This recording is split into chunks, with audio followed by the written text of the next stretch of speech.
नमस्कार स्टूडेंट्स, कैसे हैं आप लोग। मैं हूं सचिन, आपका फिजिक्स मेंटर, और एक बार फिर से आप सभी का स्वागत करता हूं आपके अपने यूट्यूब चैनल फिजिक्स गुरु मंत्रा पे। तो आज हम लोग बच्चों स्टार्ट करने वाले हैं क्लास 11th का वेरी फर्स्ट चैप्टर फिजिक्स का, that is unit, dimension and measurement. तो इस चैप्टर को हमने दो पार्ट में डिवाइड कर दिया है। वेरी फर्स्ट लेक्चर में हम लोग डिस्कस करेंगे यूनिट डायमेंशन के बारे में, physical quantities, non physical quantity के बारे में डिस्कस करेंगे, और सम इंपॉर्टेंट क्वेश्चन भी डिस्कस करेंगे कि डायमेंशनल एनालिसिस से किस तरह के क्वेश्चन यहाँ पे आते हैं। और जो हमारा सेकेंड लेक्चर होगा उसमें हम लोग एरर एनालिसिस, सिग्निफिकेंट डिजिट और डिफरेंट टाइप्स ऑफ मेजरमेंट और मेजरिंग इंस्ट्रूमेंट के बारे में हम लोग डिस्कस करने वाले हैं। तो देखिए ये जो लेक्चर होने वाला है ये बहुत इंपॉर्टेंट होने वाला है। जो लोग इस बार एनडीए का प्रिपरेशन कर रहे हैं, सीयूईटी का प्रिपरेशन कर रहे हैं, नीट का प्रिपरेशन कर रहे हैं, या जेई मेंस और एडवांस का प्रिपरेशन कर रहे हैं, उनके लिए ये चैप्टर बहुत ही इंपॉर्टेंट है, क्योंकि यहां से आपको 1 से 2 क्वेश्चन आपको देखने को मिलता है प्रत्येक एग्जाम में। ठीक है, तो चलिए बिना देर किए हुए आज का लेक्चर हम लोग स्टार्ट करते हैं। तो सबसे पहले क्वेश्चन राइज होता है बच्चों कि व्हाट इज फिजिकल क्वांटिटीज। ठीक है, तो देखो फिजिक्स में जो हमारा फिजिकल क्वांटिटी जो डिफाइंड होता है वो क्या होता है।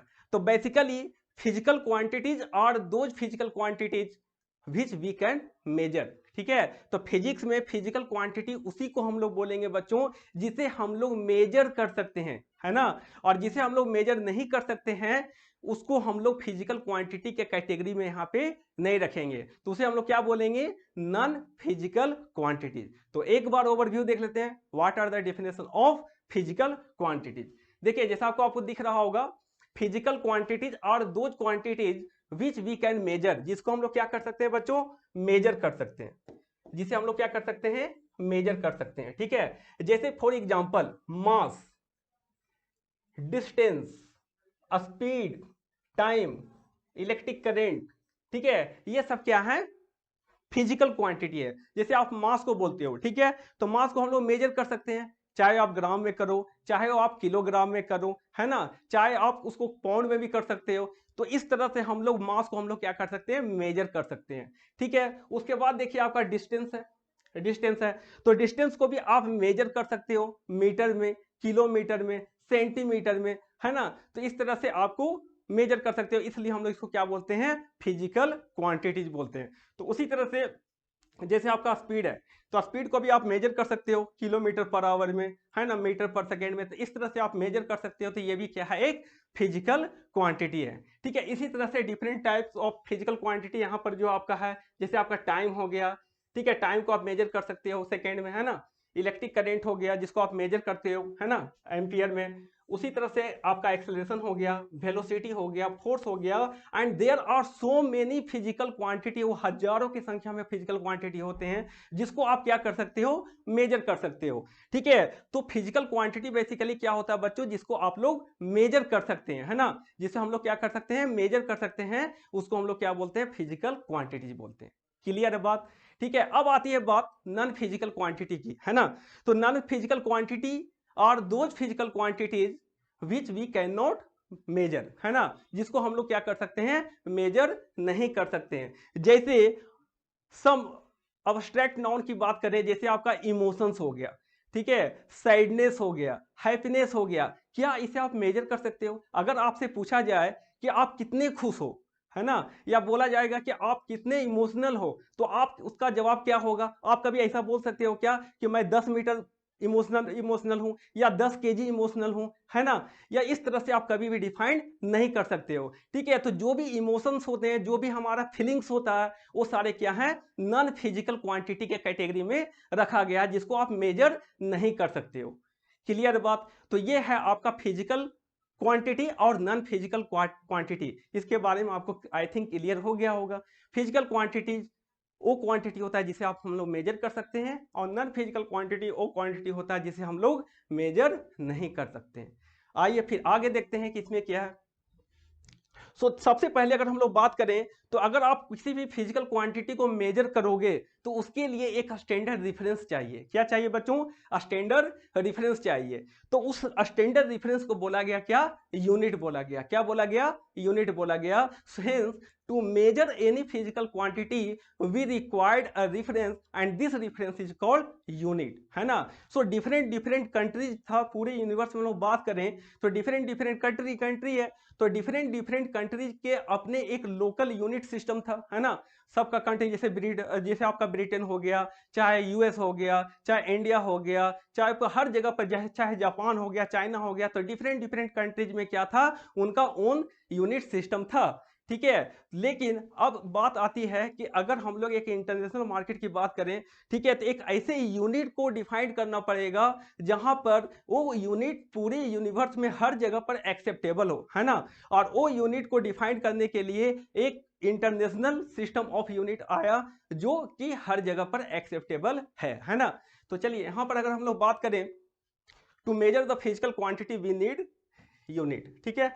अब देखिए सपोज दैट अगर मुझसे बोला गया घर में, ठीक है, सपोज दैट पापा ने बोला कि आप जाकर के क्या करो बेटा, जाकर के दुकान से चावल लेके आ जाओ, ठीक है। क्या बोला गया? कि आप चावल लेके आ जाओ, ठीक है। मैं गया चावल लाने के लिए, है ना, बाजार से मार्केट से चावल लाने के लिए गया, दुकान में गया। अब मैं बोला मुझे कुछ किसी भी यूनिट के बारे में कुछ नॉलेज नहीं था, तो हमने बोला कि अंकल जी आप एक काम करो, हम मुझे चावल दे दो।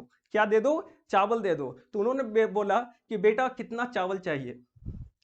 तो मुझे पता ही नहीं था कि कितना चावल, मेजरमेंट के बारे में, मुझे यूनिट के बारे में कोई तरह का नॉलेज नहीं है, ठीक है। तो उन्होंने बोला कि बेसिकली आप पापा से पूछ करके आओ कि कितना चावल लेना है, ठीक है। मैंने फिर से वहां से फोन घुमाया, ठीक है। अब मैंने फोन किया कि पापा कितना चावल लेना है, बेसिकली मुझे इसके बारे में नॉलेज नहीं है, ठीक है।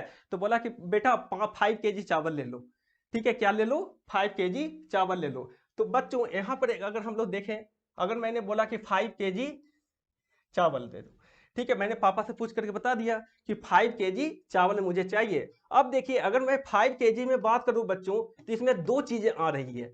क्या क्या आ रही है? सबसे पहले हमारा आया एक नंबर, दैट इज 5। उसके बाद क्या आया? केजी, है ना। 5 एंड केजी, तो ये तो हो गया एक न्यूमेरिकल वैल्यू, जिसको हमने बोला कि एक न्यूमेरिकल वैल्यू हो गया ये, है ना। एक हो गया हमारा न्यूमेरिकल वैल्यू हो गया, और जो केजी हो गया हमारा, एक हो गया इसका क्या हो गया? यूनिट हो गया।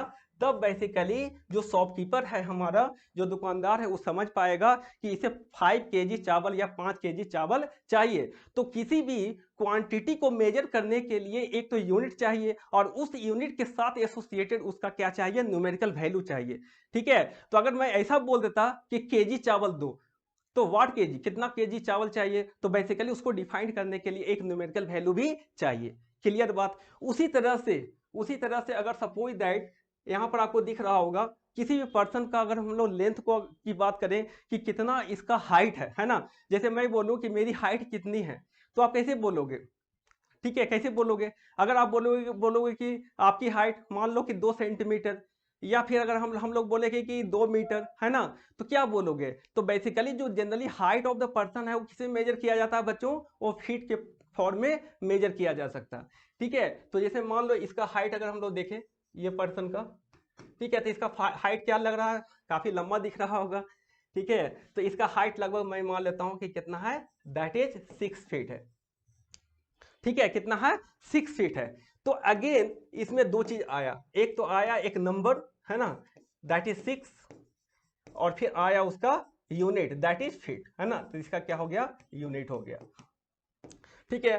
तो उसी तरह से अगर हम लोग टाइम की मेजरमेंट की बात करें, ठीक है, तो टाइम को हम लोग मेजर करते हैं। मान लो, ठीक है, कि कोई पर्सन जा रहा है ना, और 10 सेकेंड तक या 20 सेकेंड तक उसने दौड़ना चालू कर दिया, ठीक है, और 10 सेकेंड तक उसने, ठीक है, दौड़ा, ठीक है, तो रन किया तो 10 सेकेंड के लिए, तो उसको मेजर करने के लिए क्या आया? एक और रेफरेंस आया यहाँ पर, दैट इज कॉल्ड टाइम, है ना। टाइम, कि कितना समय लगा।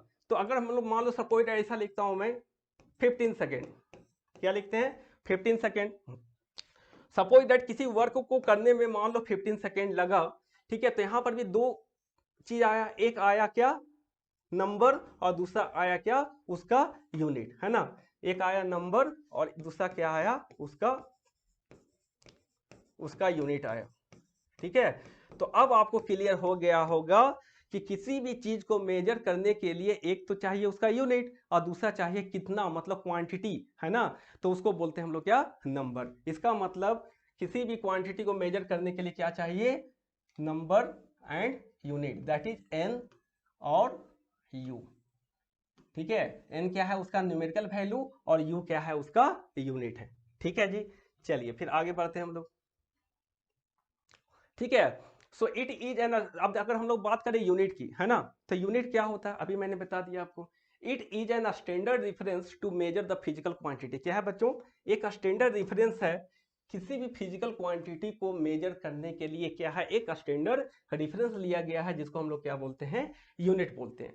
ठीक है, so different countries develop their own unit which is combinedly known as the unit system.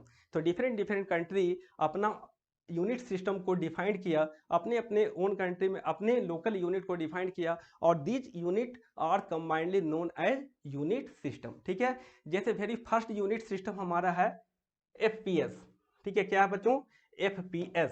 ठीक है, जहां पर F क्या रिप्रेजेंट कर रहा है, फुट, P रिप्रेजेंट कर रहा है पाउंड, और S रिप्रेजेंट कर रहा है second, that is foot pound second. और ये बेसिकली क्या था, एक ब्रिटिश सिस्टम था।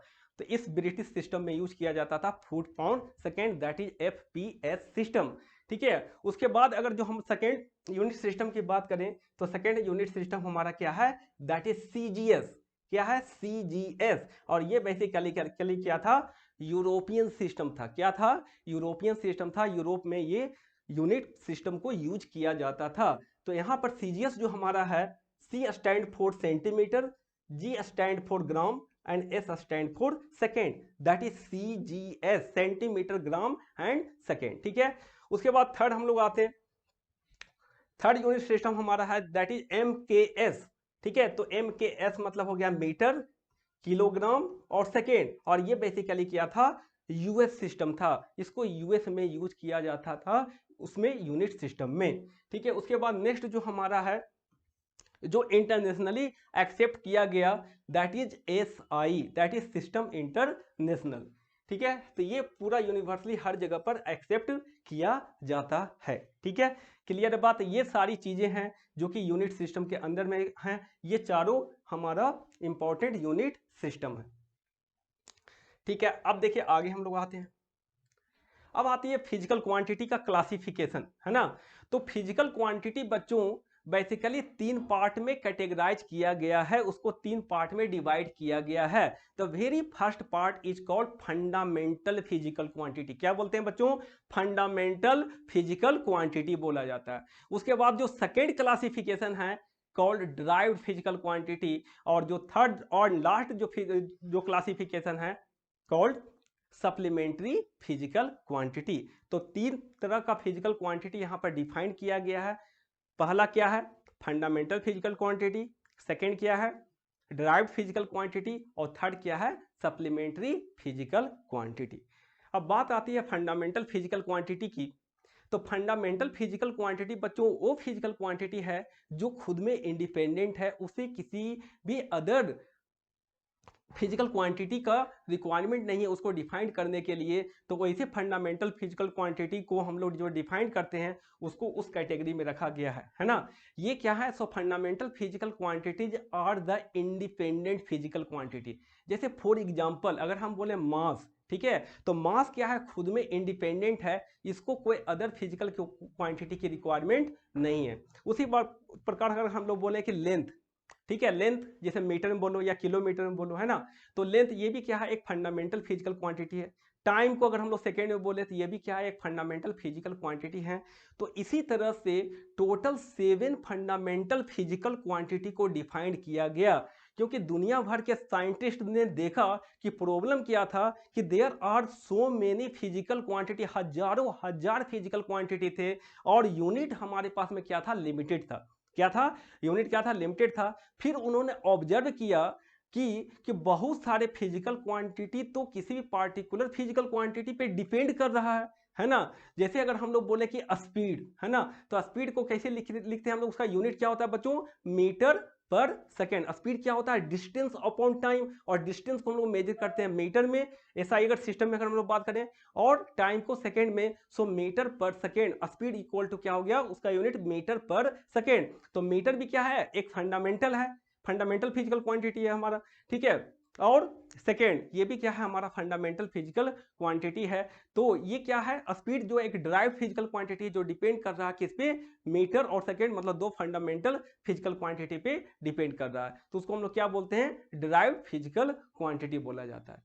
क्लियर है बात, ठीक है। तो इस तरह से उन्होंने क्या किया कि कुछ फिजिकल क्वांटिटी को बिल्कुल सेपरेट कर दिया, जो कि बिल्कुल ही इंडिपेंडेंट था, वो किसी पे डिपेंड नहीं कर रहा था, और उनको उन्होंने फंडामेंटल फिजिकल क्वांटिटी के कैटेगरी में रखा, ठीक है। और बाकी जो बच गए वो सारे को डिफाइन किया किसके अंदर में, that is derived physical quantity के अंदर में, ठीक है। और इसके अलावा दो ऐसे फिजिकल क्वांटिटी थे जो कि ना कि डिराइव्ड फिजिकल क्वांटिटी कैटेगरी में रखा गया और ना ही फंडामेंटल फिजिकल क्वांटिटी के कैटेगरी में रखा गया, उसको बोला गया सप्लीमेंट्री फिजिकल क्वांटिटी। तो यहां पर सप्लीमेंट्री फिजिकल क्वांटिटी हमारे पास में दो होता है, एक होता है सॉलिड एंगल और सेकेंड होता है हमारा क्या, दैट इज प्लेन एंगल, है ना। तो सॉलिड एंगल को हम लोग किसमें मेजर करते हैं बच्चों, स्टेरेडियन, और उसको रिप्रेजेंट करते हैं स्मॉल एसआर से, है ना। एसआर मतलब क्या हो गया, स्टेट, दैट इज स्टेरेडियन, है ना। और प्लेन एंगल को हम लोग मेजर करते हैं किसमें, रेडियन में, और इसको रिप्रेजेंट करते हैं स्मॉल आर डी से, रेडियन, है ना। यहां तक आपको क्लियर हो गया होगा कि तीन तरह के फिजिकल क्वांटिटी होते हैं, fundamental physical quantity, derived physical quantity and supplementary physical quantity, ठीक है। चलिए अब नेक्स्ट इसमें देखते हैं हम लोग क्या है, ठीक है। तो टोटल हमने बताया जैसा कि आपको, ठीक है, कि 7 फंडामेंटल फिजिकल क्वांटिटी होते हैं जो कि बिल्कुल ही इंडिपेंडेंट है, वो किसी पे डिपेंड नहीं करता।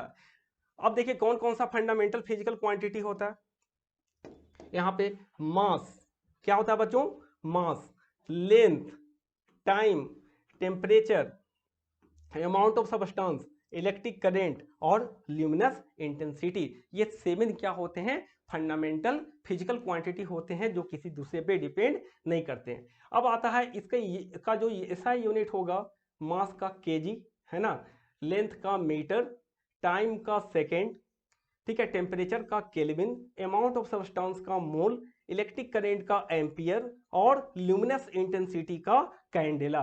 तो ये 7 फंडामेंटल फिजिकल क्वांटिटी हैं, और इसके एसआई यूनिट जो है यहाँ पर आपको डिफाइन किया हुआ है।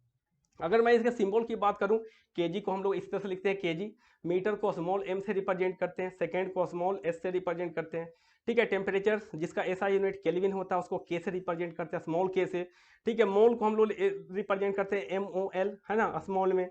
एम्पियर को हम लोग स्मॉल कैपिटल ए से रिप्रेजेंट करते हैं एम्पियर को, और कैंडेला को सीडी, है ना, सीडी सिंबल से हम लोग रिप्रेजेंट करते हैं। तो ये है 7 फंडामेंटल फिजिकल क्वांटिटी, उनका एसआई यूनिट और उसका सिंबल, है ना। तो ये आपको याद रखना है, ठीक है, ये बहुत ही इंपॉर्टेंट है। अब नेक्स्ट देखते हैं क्या है, ठीक है। अब आ जाती है बात डिराइव्ड फिजिकल क्वांटिटीज की। तो यहाँ पर हजारों हजार डिराइव्ड फिजिकल क्वांटिटी होते हैं।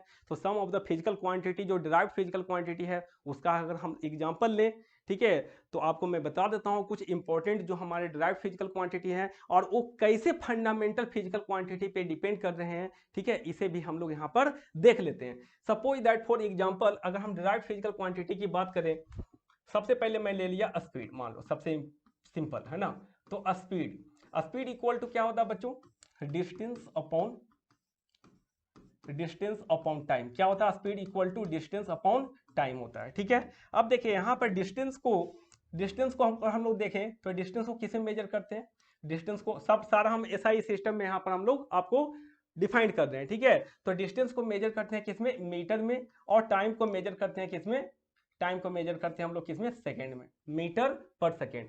अब एक चीज बताइए, यहाँ पर जो हमारा मीटर है ये भी एक फंडामेंटल यूनिट है, और सेकेंड क्या है, ये भी एक फंडामेंटल यूनिट है। तो देखिए मीटर क्या होता है हमारा, लेंथ का, मीटर क्या होता है हमारा, लेंथ का फंडामेंटल ऐसा यूनिट है, और सेकेंड क्या है हमारा, टाइम का एसआई यूनिट है। तो यहाँ पर जो स्पीड है वो क्या है बच्चों, एक डिराइव्ड फिजिकल क्वांटिटी है। क्या है ये, एक डिराइव्ड फिजिकल क्वांटिटी है जो कि दो फंडामेंटल फिजिकल क्वांटिटी पे डिपेंड कर रहा है ना, डिराइव्ड फिजिकल क्वांटिटी है ये, ठीक है, डिराइव्ड फिजिकल क्वांटिटी है जो कि दो फंडामेंटल फिजिकल क्वांटिटी पे डिपेंड कर रहा है, दैट इज डिस्टेंस और ये हमारा हो गया दैट इज टाइम, है ना, दैट इज मीटर और सेकेंड, है ना, मीटर पर सेकेंड। तो स्पीड क्या हो गया, एक डिराइव्ड फिजिकल क्वांटिटी हो गया। एक और एग्जांपल ले लेते हैं, सपोज दैट अगर हम लोग बात करें मोमेंटम की, है ना, तो ले लो आप लीनियर मोमेंटम, लीनियर मोमेंटम, ठीक है। तो लीनियर मोमेंटम हम रिप्रेजेंट करते हैं किससे, पी से, और पी इक्वल टू क्या होता है हमारा बच्चों, एम इंटू भी, है ना, P equal to M into V, है ना। अब यहाँ पर एम क्या है, मास है, एम क्या है, मास है जिसको आप केजी में लिखते हो, ठीक है, और भी क्या है हमारा, दैट इज वेलोसिटी है, ये क्या है हमारा, दैट इज वेलोसिटी है, इसका होता है हमारा मीटर पर सेकेंड, ठीक है। तो यहाँ पर मोमेंटम को अगर हम लोग बात करें तो इसका तो यूनिट हो गया ऐसा यूनिट केजी मीटर, ठीक है, और यहाँ पर केजी मीटर पर सेकेंड, है ना।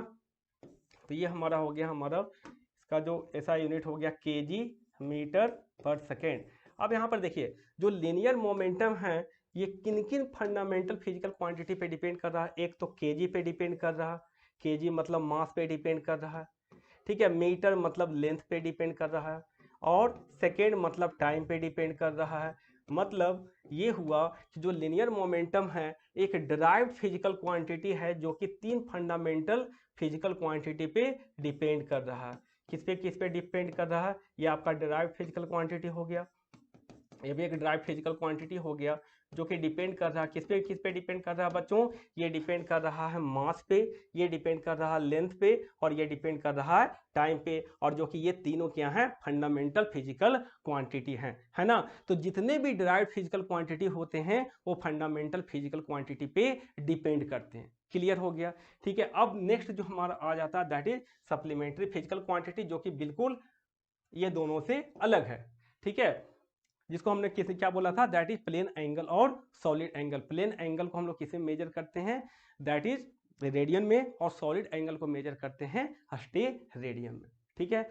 अब बात आती है इंटर कन्वर्जन ऑफ यूनिट की, है ना। अगर हमारे पास में ऐसा यूनिट में कोई फिजिकल क्वांटिटी को डिफाइन किया गया है, ठीक है, तो अगर उसको अनदर यूनिट सिस्टम में अगर हमको रिप्रेजेंट करना है तो उसको कैसे इंटर कन्वर्ट करेंगे, ठीक है। तो इंटर कन्वर्जन के लिए एक इंपॉर्टेंट फॉर्मूला हमारे पास होता है that is N1U1 equal to N2U2।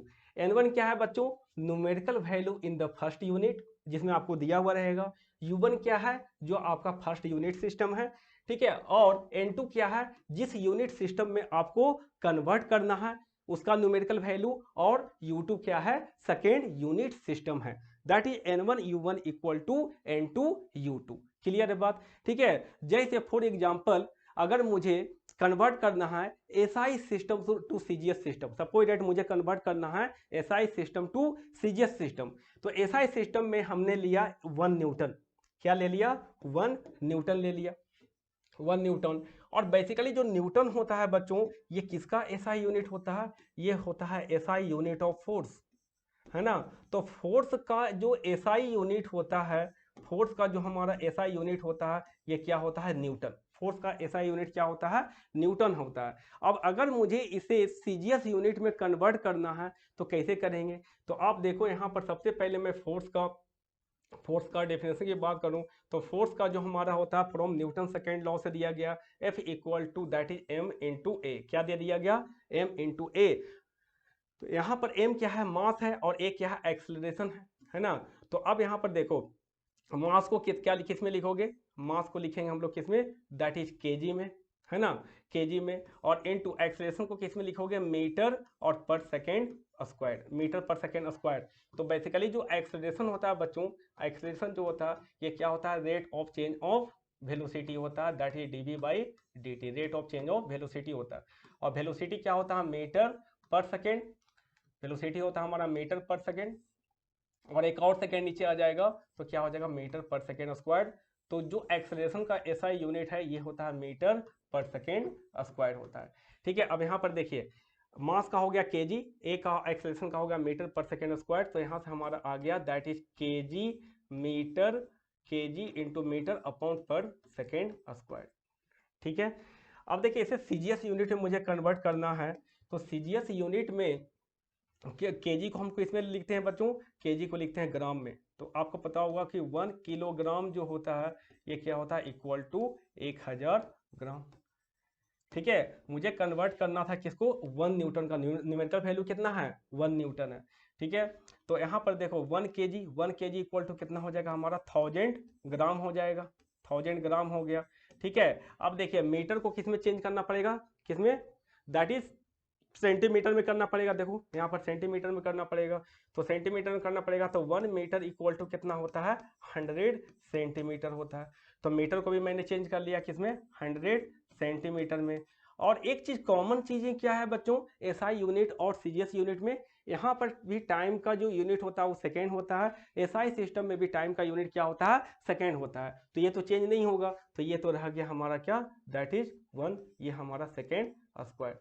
तो कितना आ गया न्यूमेरिकल वैल्यू यहाँ पर देखिए, that is 10 to the power of 3 और 2 5, 10 टू द पावर ऑफ 5, और ये हो गया ग्राम सेंटीमीटर पर सेकेंड स्क्वायर, ग्राम सेंटीमीटर पर सेकेंड स्क्वायर। तो ये जो हमारा हो गया ग्राम सेंटीमीटर पर सेकेंड स्क्वायर, और इसको बोला जाता है क्या, डाइन। क्या बोला जाता है, डाइन, DYNE, डाइन।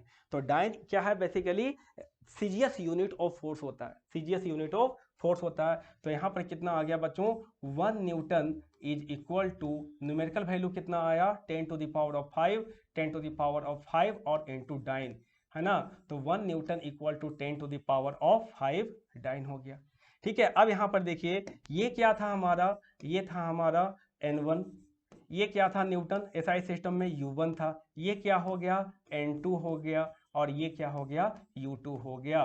तो इस तरह से इंटर कन्वर्जन ऑफ यूनिट का हमारे पास जनरल फार्मूला है, that is N1 U1 equal to N2 U2। ठीक है, तो इसी तरह से आप 1 जूल को कन्वर्ट कर सकते हो। ठीक है, 1 जूल को कन्वर्ट कर सकते हो। देखिए आइए देखते हैं कैसे कन्वर्ट करेंगे, कि 1 जूल को अगर हम सीजीएस यूनिट में लिखें तो क्या लिखेंगे।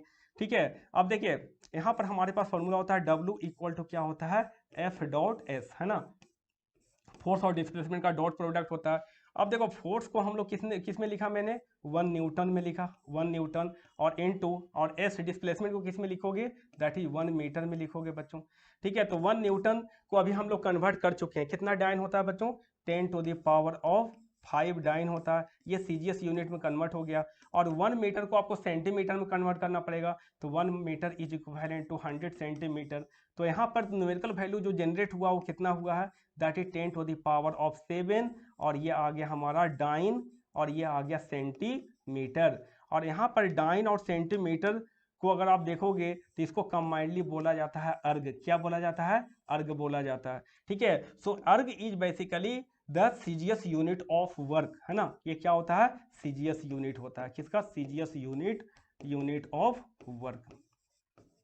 ठीक है, सीजीएस यूनिट ऑफ वर्क यहाँ पर हो गया। तो यहाँ पर आ गया रिलेशन, क्या आ गया कि 1 जूल जो हमारा होगा बच्चों, 1 जूल जो होगा that is equivalent to 10 to the power of 7 erg होगा। कितना होगा, 10 to the power of 7 erg होगा। क्लियर है बात। ठीक है, तो इस तरह से हम लोग SI system to CGS unit system में इंटर कन्वर्ट कर सकते हैं। और भी डिफरेंट यूनिट सिस्टम में आप कन्वर्ट कर सकते हो एक यूनिट को दूसरे यूनिट सिस्टम में by using this formula, that is N1 U1 equal to N2 U2। Clear है बात। चलिए अब आगे आते हैं, अब आता है डायमेंशन। ठीक है, अब यूनिट हमने देख लिया, अब आता है क्या, डायमेंशन। और ये डायमेंशन बहुत ही ज़्यादा इंपॉर्टेंट है ना, कि किसी भी फिजिकल क्वांटिटी का हम डायमेंशन कैसे निकालते हैं, ये डायमेंशनल एनालिसिस क्या होता है। सबसे पहले अगर हम डायमेंशन की बात करें, इसका डेफिनेशन क्या है, dimension of a physical quantity is the power of fundamental physical quantities from which the physical quantity is derived. ठीक है, अगर हम किसी भी डिराइव्ड फिजिकल क्वांटिटी का डायमेंशन निकाल रहे हैं तो सबसे पहले उसको फंडामेंटल फिजिकल क्वांटिटी के फॉर्म में कन्वर्ट करते हैं। ठीक है, और वहां पर जो फंडामेंटल फिजिकल क्वांटिटी के ऊपर जो पावर रेज होगा उस पावर को क्या बोला जाता है, डायमेंशन बोला जाता है। ठीक है, so dimension of a derived physical quantity is the power which is related to the fundamental physical quantity from which the derived physical quantity is derived, है ना। आया कि क्लियर होगा समझ में? ठीक है, तो सबसे पहले हम क्या करेंगे, सपोज डेट हमारे पास में कोई डिराइव्ड फिजिकल क्वांटिटी है जिसका डायमेंशन मुझे निकालना है। क्या करना है? डायमेंशन निकालना है। जैसे फोर्स ले लो, तो फोर्स इक्वल टू, सबसे पहले फार्मूला लिखो आप इसका, F इक्वल टू क्या हो जाएगा, m इंटू ए हो जाएगा। ठीक है, अब देखो मास तो क्या है, फंडामेंटल फिजिकल क्वांटिटी है। सबसे पहला हमारा काम क्या होगा, उस डिराइव्ड फिजिकल क्वांटिटी को फंडामेंटल फिजिकल क्वांटिटी के फॉर्म में लिखना। ठीक है, उसके बाद हम डायमेंशन की बात करेंगे, है ना। तो force equal to m into A हो गया। अब ये तो है फंडामेंटल, तो इसको रहने दीजिए, इसको हम लोग क्या लिखते हैं, कैपिटल M से लिखते हैं, है ना। अच्छा, अब यहाँ पर देखो एक्सेलरेशन है, तो acceleration is not the fundamental physical quantity, तो इसको आपको कन्वर्ट करना पड़ेगा। तो एक्सेलरेशन कन्वर्ट करना पड़ेगा, तो एक्सेलरेशन क्या होता है बच्चों, ये होता है rate of change of velocity dv by dt, है ना। और अगेन वेलोसिटी भी क्या है, फंडामेंटल फिजिकल क्वांटिटी नहीं है, तो फंडामेंटल फिजिकल क्वांटिटी नहीं, तो इसको भी कन्वर्ट करना पड़ेगा, ये भी डिराइव्ड फिजिकल क्वांटिटी है। इसको हम ऊपर में क्या लिखेंगे हम लोग, ये हो जाएगा हमारा मीटर, और नीचे हो गया मीटर पर सेकेंड, और ये हो गया इसका आपका हो गया दैट इज सेकेंड। तो ओवरऑल क्या हो गया, मीटर पर सेकेंड स्क्वायर, है ना, मीटर पर सेकेंड स्क्वायर। अब मीटर को हम लोग डायमेंशन में एनालिसिस में लिखें, तो मीटर का होता है एल, मीटर किसका होता है, लेंथ का यूनिट होता है हमारा, और सेकेंड क्या होता है, टाइम का होता है, तो इसको हम क्या लिखेंगे, टी स्क्वायर। ठीक है, क्योंकि स्क्वायर है यहाँ पर, तो कितना हो गया, M L T minus to.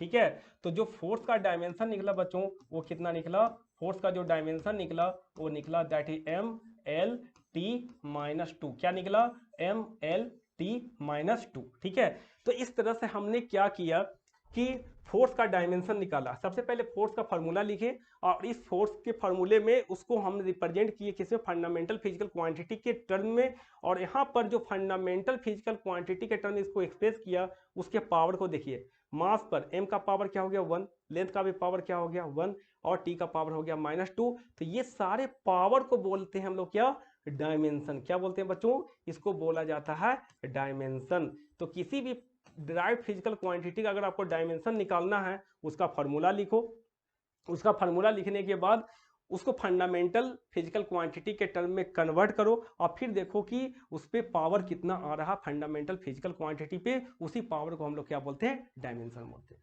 Clear है? तो उसी तरह से अगर हम लोग बात करें वर्क का जरा निकालना, कि वर्क का डायमेंशन क्या होगा, तो वर्क होता है हमारा defined as F dot S, force dot displacement, ये दोनों का डॉट प्रोडक्ट होता है। फोर्स का भी आपने निकाल लिया है, क्या निकाल लिया, M L T minus two, है ना।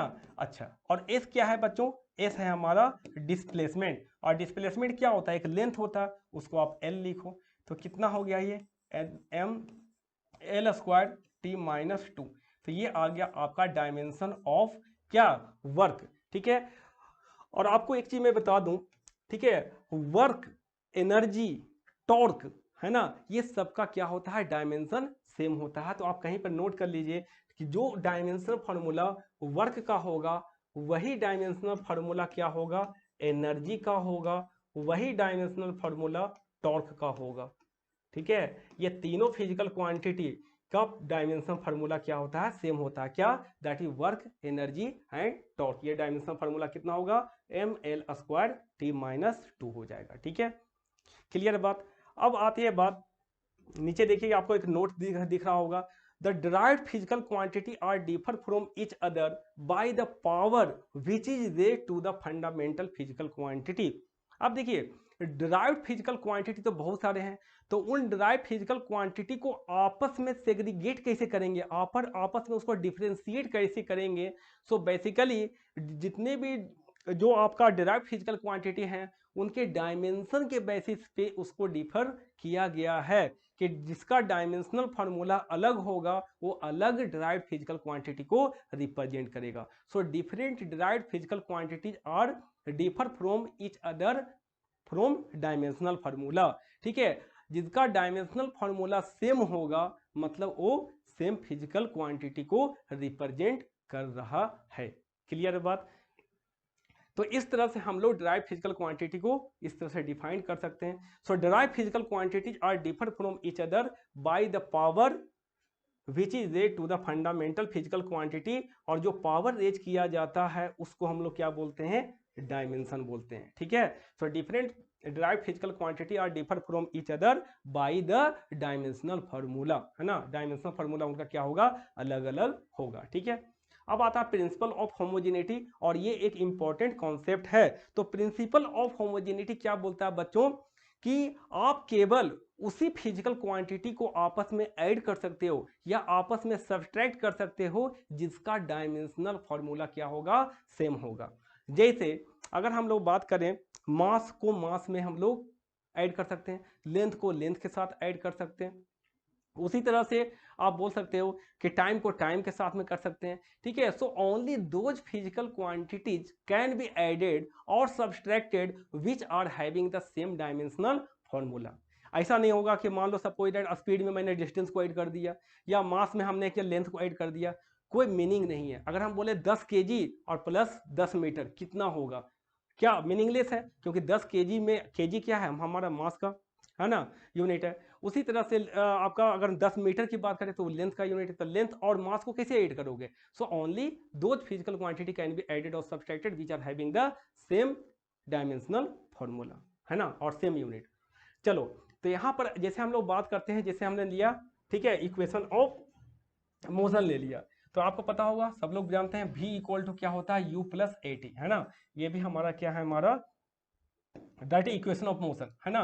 v क्या रिप्रेजेंट कर रहा है, फाइनल वेलोसिटी को, u रिप्रेजेंट कर रहा है इनिशियल वेलोसिटी को, a क्या एक्सेलरेशन और t क्या है, हमारा टाइम है, ठीक है। अब यहाँ पर ध्यान देना, यहाँ पर अगर हम लोग बोले कि v क्या है, वेलोसिटी है, तो इसका जो यूनिट होगा हमारा, ये क्या होगा, दैट इज मीटर पर सेकेंड। और अगर हम डायमेंशन की बात करें तो क्या होगा हमारा, दैट इज m, कितना हो जाएगा हमारा, मीटर पर सेकेंड है, दैट इज मीटर मतलब क्या हो गया, लेंथ, दैट इज l, ठीक है, और t माइनस 1।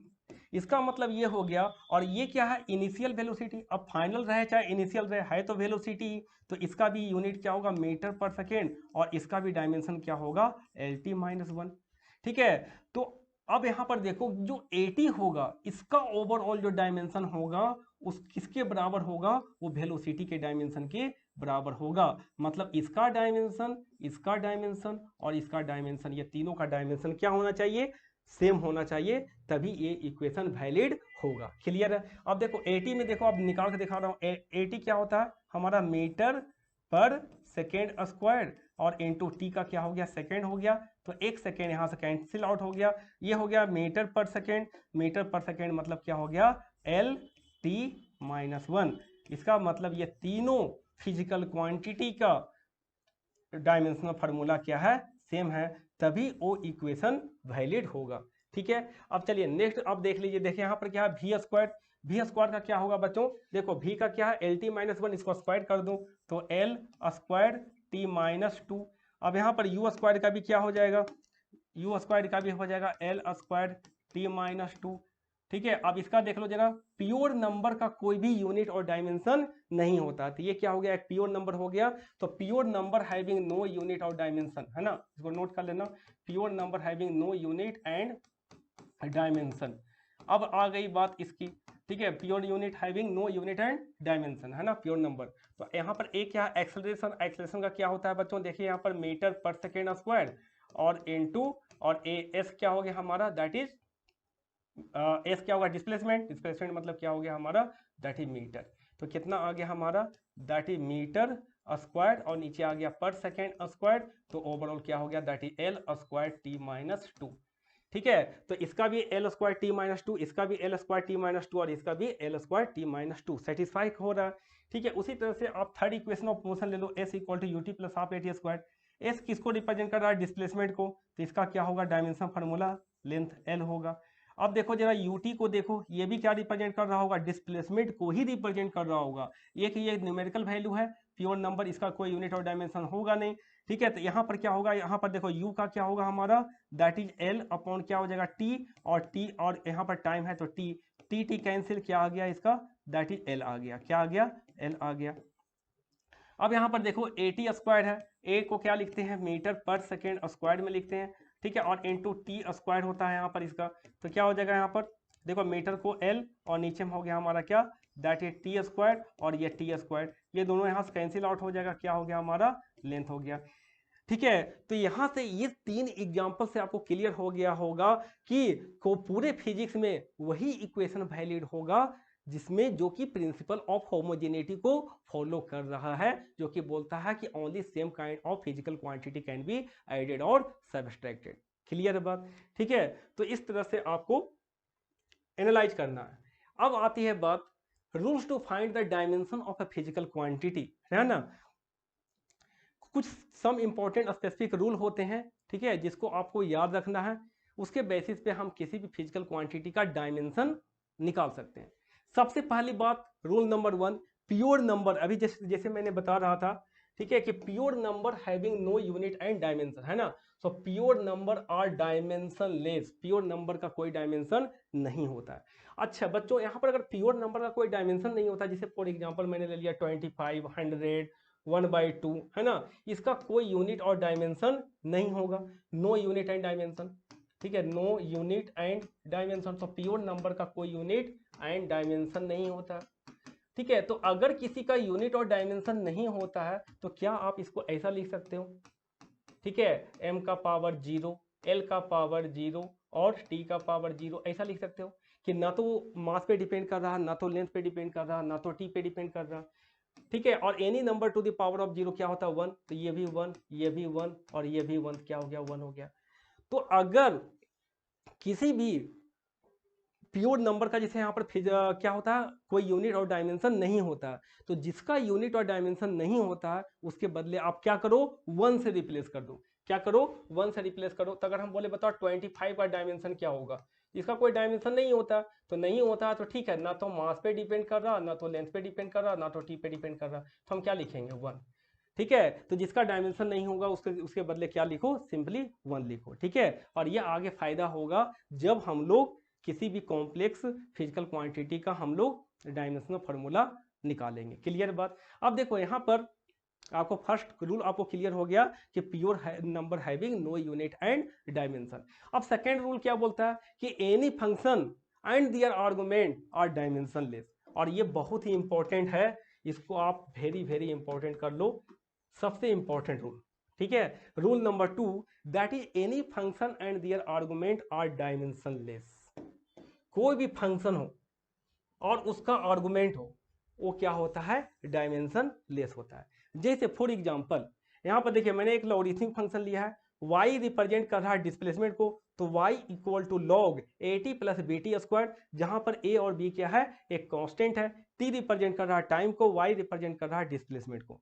क्लियर बात है? तो यहाँ पर फंक्शन क्या हुआ, फंक्शन हुआ एक लॉगरिथमिक फंक्शन, और इसके अंदर जो टर्म है उसको बोलते हैं क्या, आर्गुमेंट। क्या बोलते हैं बच्चों, आर्गुमेंट।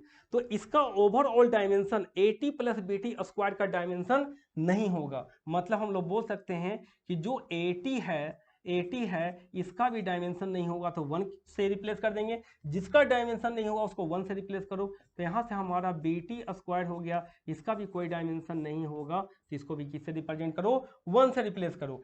ठीक है, तो अब एक चीज बताओ, अगर इसमें पूछे कि a का डायमेंशन क्या होगा, तो जो a का डायमेंशन होगा बच्चों वो क्या हो जाएगा, 1/t, 1/t मतलब t माइनस 1।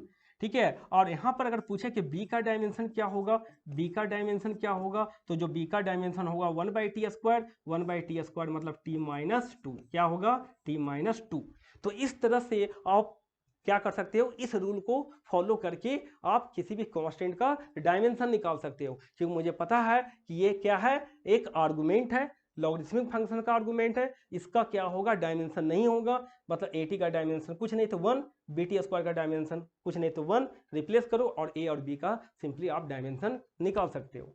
क्लियर बात? अब सेकेंड एग्जांपल ले लो, y equal to a sine bt plus c, जहां पर y क्या रिप्रेजेंट कर रहा है, डिस्प्लेसमेंट को। सपोज दैट y रिप्रेजेंट कर रहा है क्या, डिस्प्लेसमेंट को, तो displacement of a particle depending upon the trigonometrical function that is y equal to a sine bt plus c। अब देखो यहाँ पर फंक्शन क्या हो गया, साइन फंक्शन, है ना, ये हो गया हमारा साइन फंक्शन, और इसका ये क्या हो गया, आर्गुमेंट हो गया। इसका मतलब हम लोग बोल सकते हैं कि जो bt होगा इसका भी डायमेंशन नहीं होगा, तो 1 से रिप्लेस कर दो, तो b का जो डायमेंशन हो गया बच्चों वो क्या हो गया, 1/t मतलब t माइनस 1। उसी तरह से अब बताओ यहाँ पर c का डायमेंशन क्या होगा, c का डायमेंशन क्या होगा, तो c का डायमेंशन bt के डायमेंशन के बराबर हो जाएगा। ठीक है। और ऐसे भी ये आर्गुमेंट है तो इसका क्या होगा, सी अकेला है ना आर्गुमेंट के अंदर में, तो ये आर्गुमेंट है इसका भी डायमेंशन कुछ नहीं होगा, तो ये उसको 1 से रिप्लेस कर दो। ठीक है। एक और कॉन्सेप्ट यहाँ पे लगा सकते हो कि प्रिंसिपल ऑफ होमोजेनिटी, क्योंकि जो डायमेंशन बीटी का होगा वही डायमेंशन सी का होगा, तो जो डायमेंशन बीटी का होगा वही डायमेंशन क्या होगा हमारा सी का होगा फ्रॉम प्रिंसिपल ऑफ होमोजेनिटी से। तो यहाँ पर कि बीटी का डायमेंशन कितना है बच्चों, 1 है, बीटी का डायमेंशन ओवरऑल 1 है, कुछ नहीं है, तो यहाँ पर सी हो गया हमारा ये डायमेंशन लेस हो गया। क्लियर बात। तो इस तरह से हम लोग इस कॉन्सेप्ट को यूज करके हम लोग डिफरेंट कांस्टेंट का डायमेंशन हम लोग निकाल सकते हैं। क्लियर बात। ठीक है। अब देखिए आगे आते हैं, to find the dimension of the some important physical quantity. अब मैं आपको एक बहुत ही अच्छा गुरु मंत्र देने वाला हूं। ठीक है, एक इंपॉर्टेंट ट्रिक्स बताने वाला हूं। अगर इस ट्रिक्स को आप ध्यान में रख लोगे तो आप किसी भी फिजिकल क्वांटिटी का डायमेंशन आप आराम से निकाल सकते हो, लेकिन ये कॉन्सेप्ट आपको ध्यान में रखना पड़ेगा। ठीक है। अब देखिए, अब आज का हमारा ये गुरु मंत्र है। ठीक है, क्या है गुरु मंत्र बच्चों, अगर किसी भी फिजिकल क्वांटिटी का आपको डायमेंशन निकालना है तो सबसे पहले उस फिजिकल क्वांटिटी को या तो फोर्स से रिलेट करो या तो वर्क से रिलेट करो। क्या करना है, अगर आपको किसी भी फिजिकल क्वांटिटी का डायमेंशन निकालना है तो उसको या तो फोर्स से रिलेट करो या तो वर्क से रिलेट करो, क्योंकि ये वर्क और फोर्स ऐसे फिजिकल क्वांटिटी हैं जिसका डायमेंशनल फार्मूला सबको नोन होता है। आपको याद हो जाएगा कि फोर्स का डायमेंशन होता है ml_t-2 और वर्क का होता है ml²t-2। उसके बाद रिलेट आप कर सकते हो, तो आप क्या करो, रिलेट करो, है ना, relate the physical quantity with force और वर्क, है ना, physical quantity, relate the physical quantity with, किसी भी तरह से आप फोर्स या वर्क से रिलेट करो, फोर्स और वर्क से रिलेट करो, बस आपका काम हो जाएगा। अब जैसे मान लो सपोज दैट यहाँ पर फॉर एग्जांपल मैंने पहला लिया बोल्ट्जमैन कांस्टेंट। ठीक है, लेकिन आपको फॉर्मूला तो पता होना चाहिए। ठीक है, तो देखो यहाँ पर बोल्ट्जमैन कांस्टेंट होता है, तो हमने क्या किया, वर्क एनर्जी का क्या होता है, सेम डायमेंशन अभी मैंने बताया कि वर्क, ठीक है, energy and torque, work energy and torque, ये तीनों का डायमेंशनल फार्मूला सेम होता है, दैट इज ml²t-2। ये हमारा डायमेंशनल फार्मूला होता है वर्क का, एनर्जी का और टॉर्क का।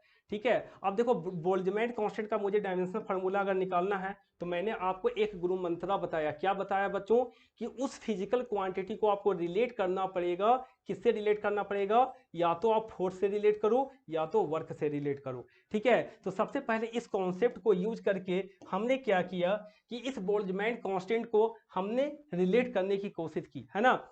तो यहां पर देखो एक हमारे पास फार्मूला होता है काइनेटिक एनर्जी का, है ना, जो कि आप पढ़ोगे किसमें, काइनेटिक थ्योरी ऑफ गैसेस में आपका एक फार्मूला होता है, that is kinetic energy equal to, क्या होता है बच्चों, 3/2, ठीक है, और इनटू क्या हो जाता है हमारा, दैट इज 3/2 और इनटू यहाँ पर kT, ये भी होता है। ठीक है, अब देखिए यहाँ पर 3/2 तो क्या है, हमारा एक प्योर नंबर है। ठीक है, T क्या है, टेम्परेचर है, और K क्या होता है, बोल्ट्जमैन कांस्टेंट होता है।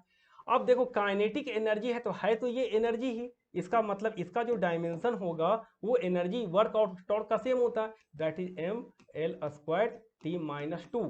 ठीक है, तो अब आपको पता चल गया कि यहाँ पर इसका डायमेंशन हो गया ml²t-2 इक्वल टू, अब 3/2 का कोई डायमेंशन होता नहीं है, के का डायमेंशन मुझे निकालना है बोल्ट्जमैन कांस्टेंट का, और टी क्या है हमारा, टी क्या है, टेम्परेचर है, टाइम नहीं है यहाँ पर, ये क्या है, टेम्परेचर है, और टेम्परेचर का क्या होता है, दैट इज केल्विन में लिखते हैं, दैट इज के। ठीक है, किस में लिखते हैं, के, या फिर आप ऐसा लिख सकते हो, इसको थीटा के टर्म में लिख सकते हो ना, थीटा से भी समटाइम हम लोग टेम्परेचर को रिप्रेजेंट करते हैं।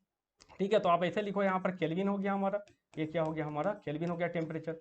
तो यहाँ पर क्या हो जाएगा हमारा, बताओ, के का डायमेंशन निकालना है, ये क्या हमारा बोल्ट्जमैन कांस्टेंट, तो कितना आ गया यहाँ पर, देखिए यहाँ पर आ गया दैट इज m, ठीक है, l²t-2 और k-1, क्या रिप्रेजेंट कर रहा है, दैट इज केल्विन। ये आपका बोल्ट्जमैन कांस्टेंट का डायमेंशनल फार्मूला कैलकुलेट हो गया। ठीक है। उसी तरह से यूनिवर्सल ग्रेविटेशनल कांस्टेंट का इस बार एनडीए के एग्जाम में पूछे हुए था कि यूनिवर्सल ग्रेविटेशनल कांस्टेंट का डायमेंशनल फार्मूला क्या होगा। ठीक है, तो सबसे पहले इस यूनिवर्सल ग्रेविटेशनल कांस्टेंट को क्या करो, फोर्स से रिलेट करो। फोर्स हमारा क्या होता है, from Newton's law of gravitation. ठीक है, तो gravitational force between the two masses क्या होता है, equal to G into m1 into m2 upon क्या हो गया, square of distance between the two masses. ठीक है, अब मुझे इसका कैलकुलेट करना है, जी का डायमेंशनल फार्मूला। इसका आपको पता है क्या, फोर्स का होता है M L T minus two, और जी का मुझे निकालना है डायमेंशनल फार्मूला। और m1 m2 मास है दोनों, तो m स्क्वायर कर दो, और नीचे क्या हो गया r स्क्वायर, तो डिस्टेंस है तो l स्क्वायर हो गया। ठीक है, अब देखो डायमेंशनल फार्मूला ऑफ जी हमारा कितना आ गया, देखो यहाँ से दैट इज m। ठीक है, यहाँ से देखो, यहाँ पर जी का निकालना है, तो that is m l q, और यहाँ से कितना हो जाएगा ये आपका t माइनस टू, और ये नीचे आ गया क्या, m स्क्वायर। ठीक है, m स्क्वायर, तो कितना आ गया ये m minus one L Q और t minus two, m minus one L Q और t माइनस टू, है ना। ये होता है क्या, dimensional formula of universal gravitational constant, m minus one L Q और t माइनस टू। ठीक है, तो इस तरह से आप डिफरेंट फिजिकल क्वांटिटी का डायमेंशनल फार्मूला निकाल सकते हो। कुछ और एग्जांपल लेते हैं, जैसे आपका हो गया absolute permittivity of free space, है ना, absolute permittivity of free space. तो सबसे पहले एब्सोल्यूट परमिटिविटी को आपको रिलेट करना पड़ेगा, जिसको हम एप्सिलॉन नॉट से रिप्रेजेंट करते हैं। अब इसका डायमेंशन आपको निकालना है, तो फ्रॉम कूलॉम्स लॉ से आपको फोर्स से रिलेट करना पड़ेगा इसको। ठीक है, तो कूलॉम्स लॉ क्या बोलता है कि इलेक्ट्रोस्टैटिक फोर्स जो होगा दो चार्जेस के बीच में, वो क्या होगा हमारा ये होगा हमारा 1/4 pi epsilon not, sorry 1/4 pi epsilon not into क्या होगा Q1 इंटू Q2 अपॉन कितना हो, Q1 इंटू Q2 अपॉन कितना हो गया, R square, Q1 into Q2 upon R square. अब देखो यहाँ पर 1/4 पाई एक कांस्टेंट है ना, एक न्यूमेरिकल वैल्यू होगा इसका, तो इसका तो कोई यूनिट डायमेंशन होगा नहीं। एप्सिलॉन नॉट का निकालना, फोर्स का आप देख लो, फोर्स का कितना होता है, that is M L T minus two equal to, अब यहाँ पर देखो 1/एप्सिलॉन नॉट, ये नीचे आ गया। अब इसका क्या होगा, Q1 Q2, Q equal to क्या होता है बच्चों, I इंटू टी होता है कि नहीं। ठीक है, Q इक्वल टू I और इंटू टी, I क्या है करेंट, T क्या है टाइम, है ना, Q क्या है चार्ज। तो यहाँ पर कितना हो जाएगा, that is I into T, तो I स्क्वायर और इंटू कितना हो जाएगा, T स्क्वायर हो जाएगा, और नीचे क्या हो गया हमारा, ओहो सॉरी, टी स्क्वायर, और नीचे क्या हो गया हमारा, दैट इज एल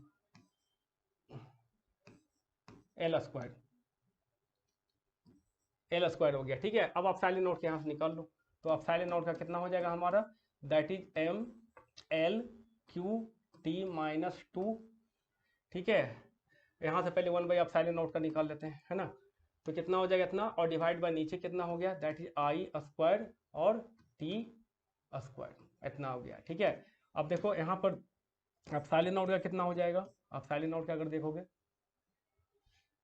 तो यहाँ से हो जाएगा बच्चों, देखिए यहाँ से एप्सिलॉन नॉट का हम लोग निकाल लेते हैं, तो ये ऊपर चला जाएगा, that is I square T square और divide by M L Q T minus two, है ना, तो कितना आ जाएगा, M minus one L minus three T four, और क्या हो गया, दैट इज आई स्क्वायर। ठीक है, तो ये निकल गया डायमेंशनल फार्मूला ऑफ क्या, absolute permittivity of free space, M minus one L minus three T four और आई स्क्वायर। ठीक है, आई स्क्वायर को समटाइम्स आल्सो हम लोग ए स्क्वायर से भी रिप्रेजेंट कर रहे हैं, जो रिप्रेजेंट कर रहा है किसको, एम्पियर को। ठीक है, तो अगर ऐसा भी लिखा रहे M minus one L minus three T four और ए स्क्वायर, तो ये भी सही है ना, तो क्योंकि एम्पियर को हम लोग आई से भी रिप्रेजेंट करते हैं या ए से भी रिप्रेजेंट करते हैं। ठीक है, तो इस तरह से हम लोग निकाल सकते हैं। कुछ और देख लो, ठीक है, कुछ और ट्रिक्स बता देता हूँ आपको मैं। देखिए सबसे पहले अगर हम सर्किट एलिमेंट की बात करें, दैट इज आर एल और सी, रेजिस्टेंस इंडक्टेंस एंड कैपेसिटेंस, इसका डायमेंशनल फार्मूला अगर आपको निकालना हो तो सबसे पहले आप रेजिस्टेंस का निकाल लो। रेजिस्टेंस का निकालने के लिए आपको क्या करना पड़ेगा, उसको रिलेट करना पड़ेगा आपको या तो वर्क से या तो फोर्स से। ठीक है, तो अब हम क्या करते हैं, इस रेजिस्टेंस को रिलेट कर लेते हैं हम लोग वर्क या एनर्जी से, है ना। तो देखो यहाँ पर क्या होता है, from the joules law of heating effect of current, जो हमारा एच होता है बच्चों इसमें, कितना हीट डेवलप होगा अगर किसी भी रेजिस्टेंस में टी टाइम के लिए अगर आई करंट फ्लो कर रहा है, तो उसमें जो आपका एच होगा that is given by Joule's law of heating effect of current, that is I square into R और इंटू टी, है ना। तो यहाँ से आप देखो निकालना क्या है, आर का निकालना है, आर का निकालना है। एच क्या है, एक तरह का एनर्जी है, heat is also the form of energy, इसका मतलब इसका जो डायमेंशन होगा वो वर्क या एनर्जी के बराबर होगा, that is M L square T minus two. ठीक है, अब ये आई नीचे आ जाएगा तो ये आ जाएगा आई नीचे आ जाएगा तो कितना हो जाएगा आई माइनस टू, और टी भी नीचे आएगा तो टी माइनस वन। ये हो गया हमारा क्या, रेजिस्टेंस का डायमेंशनल फार्मूला। अब रेजिस्टेंस का डायमेंशनल फार्मूला आपने निकाल लिया, कितना निकाला, that is M L square T minus three और आई माइनस टू। ठीक है, तो ये आप अब याद रख लो, या फिर आपको याद नहीं है तो इस तरह से आप रिलेट कर लो। तो जो रेजिस्टेंस का जो डायमेंशनल फार्मूला होता है M L square T minus three और आई माइनस टू, है ना। अगर आपको इंडक्टेंस का निकालना है तो आप केवल रेजिस्टेंस का पहले निकाल लो, और फिर होता क्या है बच्चों, यहाँ पर आपका एल बाई आर एक टाइम कांस्टेंट होता है जिसका डायमेंशन क्या होता है, टी होता है। अगर सपोज दैट आपको निकालना है एल का डायमेंशन, आर का डायमेंशन आपने निकाल लिया, पुट कर दो यहाँ पर, आर का डायमेंशन आपने निकाल लिया, क्या है M L square T minus three I minus two. ठीक है, तो यहाँ पर आपका सेल्फ इंडक्टेंस या इंडक्टेंस का डायमेंशन आप निकाल लोगे, इसको इधर कर दो तो क्या हो जाएगा एम एल स्क्वायर। अब यहाँ पर देखो टी माइनस थ्री और एक टी यहाँ पर वन है तो क्या हो जाएगा M L square T minus two और आई माइनस टू। ये निकल गया क्या, डायमेंशनल फार्मूला ऑफ इंडक्टेंस। ठीक है, अलग से इंडक्टेंस का फार्मूला लगाने की जरूरत नहीं है, उसको रिलेट करने की जरूरत नहीं। अगर आपको आर का पता है, एल बाई आर क्या होता है, टाइम कांस्टेंट जिसका डायमेंशन क्या होगा, टी के बराबर होगा, आर का पता है, एल का यहाँ से निकल जाएगा। अब देखो जरा इसको देखो, लास्ट वाले क्वेश्चन को देखो, 1 under root of mu naught into epsilon naught, ये डायरेक्टली क्या रिप्रेजेंट करता है, velocity of light in free space. ठीक है, तो इसका डायमेंशन क्या होगा, that is L T minus one. क्या होगा, एल टी माइनस वन। इसका भी बार बार क्वेश्चन रिपीट हो रहा है, फ्रिक्वेंटली क्वेश्चन पूछा जा रहा है कि 1 under root of mu naught into epsilon naught का डायमेंशन क्या होगा, कितना होगा, that is L T minus one, क्योंकि ये velocity of light in free space को रिप्रेजेंट कर रहा है। अब देखो कैपेसिटेंस का जरा निकालते हैं। कैपेसिटेंस का कैसे निकालोगे, तो कैपेसिटेंस को निकालने के लिए सबसे पहले मैं बता दूं सी आर। सी आर क्या है, एक टाइम कांस्टेंट है, और टाइम कांस्टेंट है तो इसका डायमेंशन टी के बराबर होगा, टी के बराबर होगा। अगर मुझे सी का निकालना है, सी का निकालना है तो कैसे निकालेंगे बच्चों, तो जो सी का डायमेंशन होगा वो किसके बराबर होगा, टी अपॉन आर के बराबर, टी अपॉन आर के डायमेंशन के बराबर। टी ऊपर आर का डायमेंशन आप निकाल लिए हो, कितना निकाले हो, that is M L square T minus three और आई माइनस टू हो गया, आई माइनस टू हो गया। तो यहाँ से कितना हो जाएगा बताओ, यहाँ से हो गया M minus one L minus two T four और इंटू क्या हो गया I square, M minus one L minus two T four into I square. ये निकल गया किसका डायमेंशन, ये निकल गया हमारा कैपेसिटेंस का डायमेंशन। आर एल और सी का हमने कैलकुलेट किया, 1 under root of mu naught into epsilon naught का कैलकुलेट कर लिया। ठीक है, अब आपको कुछ भी दे दे आप आराम से निकाल सकते हो। अब हमने क्या किया, ये सबको कंबाइंड कर लिया। इसका मतलब देखो एल बाई आर एक टाइम कांस्टेंट होता है तो इसका डायमेंशन क्या होगा, टी के बराबर होगा। ठीक है, सी आर भी एक टाइम कांस्टेंट होता है तो इसका भी डायमेंशन टी के बराबर होगा। ठीक है, अब ये दोनों को मल्टीप्लाई कर लो, है ना। तो L by R into C R कितना हो जाएगा बच्चों, एल बाई आर और इंटू सी आर, ये दोनों को मल्टीप्लाई करेंगे तो आर आर कैंसिल, क्या हो जाएगा एल सी। आपको पूछा क्या एल सी का डायमेंशन क्या होगा, तो एक बार एल बाई आर और सी आर को मल्टीप्लाई किया मतलब टी इंटू टी, है ना, टी इंटू टी, तो क्या हो जाएगा टी स्क्वायर हो जाएगा। तो एल सी का डायमेंशन क्या हो जाएगा, टी स्क्वायर हो जाएगा, टी स्क्वायर हो जाएगा। अब देखो यहाँ पर L by C R square का डायमेंशन क्या होगा, C R square by L का डायमेंशन क्या होगा। अगर मैं suppose that L by R और सी आर को डिवाइड कर दूं, एल बाई आर और डिवाइड बाई सी आर को डिवाइड कर दूं दोनों को, इसका डायमेंशन टाइम कांस्टेंट, इसका डायमेंशन टी और नीचे का भी डायमेंशन टी, तो टी और टी हो जाएगा कैंसिल। इसका मतलब ये हुआ कि L by C R square जो हमारा है, L by C R square, क्या इसका कोई डायमेंशन होगा, क्योंकि ये दोनों को डिवाइड करने के बाद ये आया है टर्म L/CR², तो ऊपर भी T और नीचे भी T कैंसिल आउट हो जाएगा, तो इसका कोई यूनिट और डायमेंशन नहीं होगा, इसका भी कोई यूनिट डायमेंशन नहीं होगा। और साथ में इसको रिवर्स भी करो, इसको क्या करोगे, रेसिप्रोकल कर ले लो इसका। जब L/CR² का कोई डायमेंशन नहीं होगा तो CR²/L का भी कोई डायमेंशन नहीं होगा। तो इस तरह का क्वेश्चन आपको पूछा जा सकता है कंफ्यूज करने के लिए। ठीक है, किसी को अगर ये कॉन्सेप्ट पता नहीं होगा तो पहले एल का निकालेगा, फिर सी का निकालेगा, R² का निकालेगा, कितना लेंदी हो जाएगा, जब तक वो क्वेश्चन सॉल्व करेगा तब तक ही टाइम ही ओवर हो जाएगा। क्लियर है बात? तो आपको एग्जाम में कुछ स्मार्ट तरीका आपको अप्लाई करना पड़ता है, ठीक है, तभी आप क्या कर सकते हो, क्वालिफाई कर पाओगे। क्लियर है? तो ये सारे कॉन्सेप्ट जो आपको मैंने आज गुरु मंत्र दिया, तो ये कॉन्सेप्ट आपको याद रखना है। ठीक है, क्या होगा, L/R टाइम कांस्टेंट T हो जाएगा, CR का T हो जाएगा, L/R इंटू CR करोगे तो LC हो जाएगा, LC का T² हो जाएगा, और ये दोनों को डिवाइड करके जितने भी कॉम्बिनेशन बन सकते हैं L, R और C से, उनका डायमेंशन आप निकाल सकते हो। क्लियर है बात? उसके बाद एक आपका इंपॉर्टेंट हो गया 1/√μ0 इंटू एप्सिलॉन नॉट। ठीक है, तो ये था ओवरऑल डायमेंशन, यूनिट और डायमेंशन के बारे में जो आपको हमने यहाँ पर डिस्कस किया। ठीक है, अब जो हमारा नेक्स्ट लेक्चर होगा उसमें हम डिस्कस करेंगे एरर एनालिसिस के बारे में, सिग्निफिकेंट डिजिट के बारे में बात करेंगे, और different types of error analysis और मेजरमेंट एंड मेजरिंग इंस्ट्रूमेंट के बारे में थोड़ा बहुत हम लोग डिस्कस करेंगे, जिसमें आपका स्क्रू गेज होगा और वर्नियर कैलिपर के बारे में थोड़ा डिस्कस करेंगे, है ना, और उसका लिस्ट काउंट वगैरह, ये सारी चीज़ें हम लोग नेक्स्ट लेक्चर में डिस्कस करने वाले हैं। सो आज का लेक्चर में हम लोग इतना ही डिस्कस करते हैं, और आपसे मिलते हैं हम लोग नेक्स्ट लेक्चर में। सो तब तक के लिए thank you very much and all the best.